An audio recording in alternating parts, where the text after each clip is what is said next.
Carried away with joy, the bhiksu received the orders of the samgha.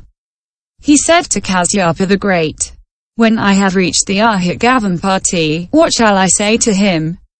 Kasyapa the Great said, "When you arrive there, you will say to Gavampati, Kasyapa the Great and the other arhats who have destroyed the impurities have all assembled in Jambudvipa. There is great business for the samgha related to the doctrine. Come quickly." See, the recently ordained bhiksu prostrated himself before the samgha and circumambulated it 3 times to the right, like the bird with golden wings. He took his leave into space.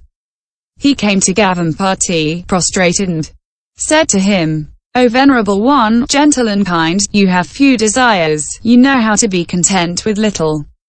You are ever in contemplation. Kasyapa the Great addresses himself to you in these words. Now there is great business for the samgha related to the doctrine. Hasten to come down to see the assembly like gathered jewels." Then Gavampati had some doubts. He said to this bhiksu, "Does not the samgha have some quarrelsome subject, that it calls upon me? Are there not some schisms in the samgha? Has the Buddha, the sun, been extinguished?" The bhiksu said, "It is truly as you have said. The great master, the Buddha, has gone into nirvana." Gavampati said, "How quickly has the Buddha entered into nirvana? The eye of the world is extinguished. My upadhyaya sariputra, the chief of the doctrine, who could turn the wheel of the dharma like the Buddha, where is he now?" He replied, "He has already entered into nirvana." Gavampati said, "The great teachers are far away. What resources are left for us?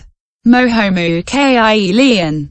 Mahamaudgalyayana. Where is he now?" The bhiksu said, "He also has entered into nirvana." Gavampati said, "The Buddha Dharma is going to dissolve. The great men are gone. Beings will mourn." He asked, "What is the Ayasmartananda doing now?" The bhiksu answered, "Since the Buddha's nirvana, the Ayasmartananda weeps with sorrow and despair." Gavampati said, "Ananda's remorse comes from the fact that he is still in the bondage of passion, and for him the separation gives rise to suffering." "What has become of Loheulo? Rahula?" He replied, "Having obtained arhathood, Rahula has neither grief nor sorrow. He contemplates only the nature of impermanence of the dharmas." Gavampati said, "It is difficult to break the afflictions, and having broken them, to be without sadness." Gavampati said, "I have lost the great teacher free of desires.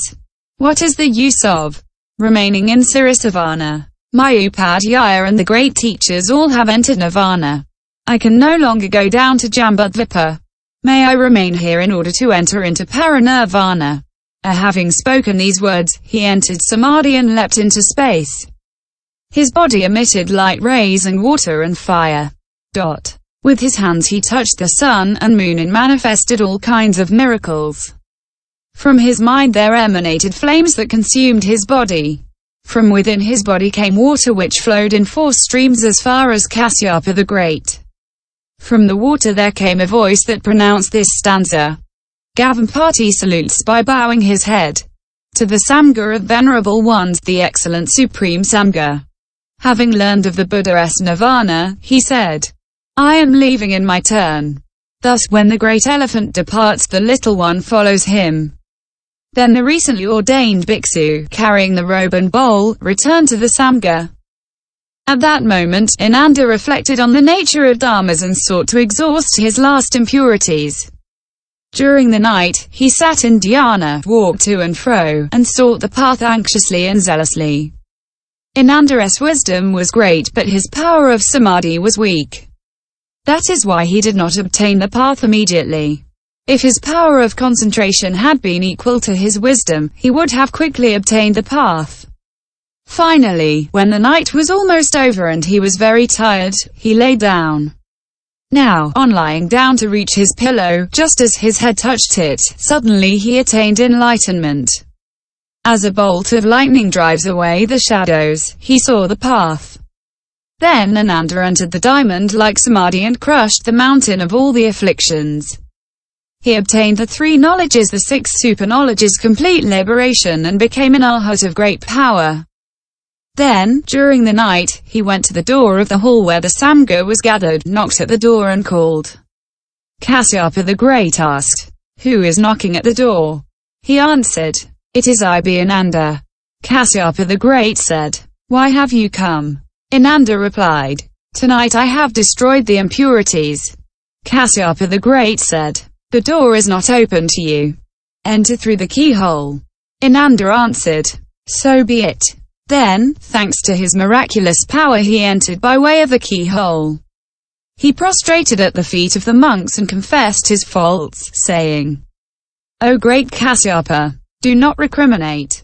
Kasyapa the Great touched his hand to Ananda's head and said, "I did it intentionally for your own good so that you would find the path. Do not hold a grudge against me. In this manner, I have brought you to realize yourself." Thus when one, with one's hand, paints space, space is not filled. In the same way, the mind of an arhat who is at the center of all dharmas is not affected. Take you form a place. At this time, the samgha deliberated in these terms. Gavampati has entered nirvana. Is there anybody else who is able to compile the basket of the dharma? The Ayasmartanirida said, "There is the Iron Matananda. Among the Buddha's disciples, he has always served the Buddha and lived close to him. He has heard the texts, has been able to remember them, and the Buddha has constantly praised him and approved of him. This Ananda could compile the texts." Then the Ayasmart Mahakasyapa touched Ananda's head and said to him, "The Buddha entrusted you to keep the basket of the Dharma. You should be grateful for the blessings of the Buddha."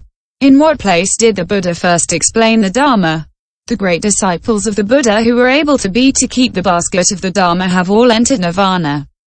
There is only you. Now, in accord with the Buddha's mind and out of compassion for beings, you must compile the basket of the Buddha Dharma. Then, prostrating before the samgha, Ananda sat down on the lion seat. Then Kasyapa the Great recited these stanzas.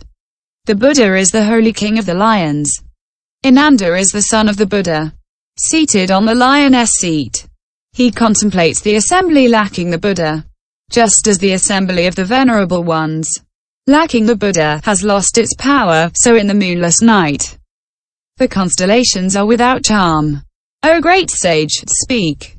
Son of the Buddha, you must explain. In what place the Buddha spoke for the first time? You must reveal it now. Then the Ayasmartananda, with one pointed mind, joined his palms, turned towards the place of the Buddha's nirvana and spoke thus. When the Buddha preached the Dharma for the first time, I did not see it. Thus have I heard by tradition, the Buddha was living at Varanasi. For the 5 bhiksus, the Buddha opened the gate of the immortal for the first time. He preached the sermon of the 4 truths. The truths of suffering, its origin, its cessation and the path.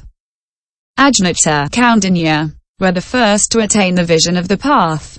A multitude of 80,000 devas all penetrated into the course of the path likewise. Having heard these words, the 1,000 arhats rose up into space to the height of 7 low trees. They all said, "Alas! The power of impermanence is great." In the same way as we saw with our own eyes the Buddha preaching the Dharma, here now he is speaking and we are listening. Then they uttered these stanzas.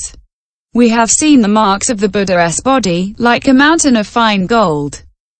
These marvelous marks have lost their virtue, there remains just a name. That is why it is necessary, by every possible means, to endeavor to leave the 3 worlds. By accumulating zealously the roots of good. Nirvana is the supreme happiness. Then the Ayasmartanirida uttered this stanza. Alas! The universe is impermanent, like the moon, reflected in the water, and like the banana tree.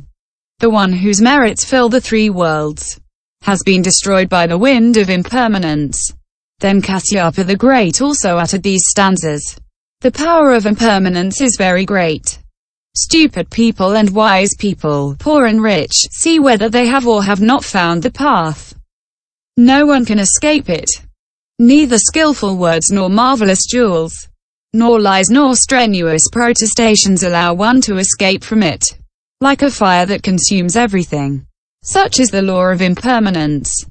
Kasyapa the Great said to Ananda, from the Chuan Fa Luan King, up to the Tarpan Niepan Mahaparinirvana Sutra, the collection forms the four Ahan, 1. Sengyi-ahan, Ekataragama, 2. Chong-ahan, 3. Tchang-ahan, Durgagama, 4. Xiang-ying-ahan, Samyuktagama. This is what is called the basket of the Dharma of the Sutras. The great Arhats asked further, who can clearly bring together the basket of the Vinaya? They all said, the Ayusmartyopoli Upali. Of the 500 Arhats, he is foremost of those who maintain the discipline. Let us invite him now. Then they